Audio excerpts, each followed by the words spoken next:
اتبعوا ما انزل الیکم من ربکم ولا تتبعوا من دونه اولیاء قلیلا ما تذکرون۔ اتبعوا ما انزل الیک من ربک، اتبعوا، اتباع کرو، اردو میں استعمال کرتے اتباع کرنا، پیروی کرنا، پیچھے پیچھے چلنا، نقش قدم پر چلنا، یہ کلمہ اتباع کہلاتا ہے۔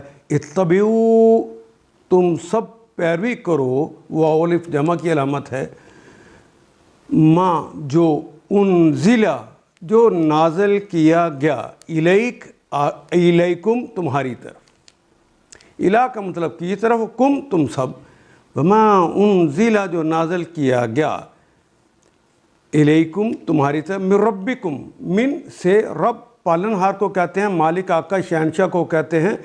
رب کا معنی مربی ہوتا ہے، رب کا معنی نگہبان ہوتا ہے۔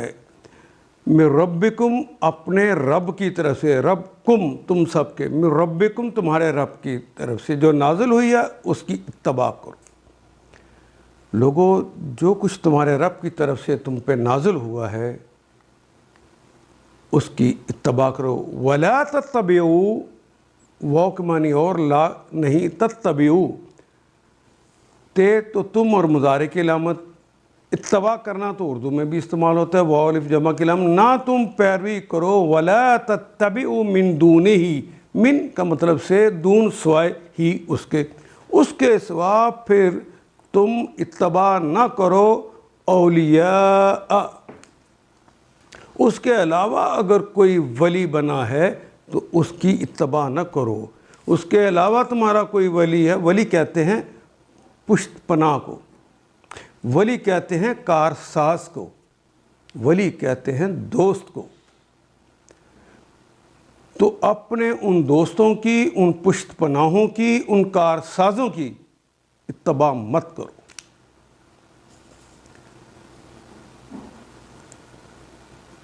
قلیلا ما تذکرون، قلیلا، کثیر کا عکس ہے قلیل، یہ بھی اردو میں استعمال ہونے والا کلمہ ہے۔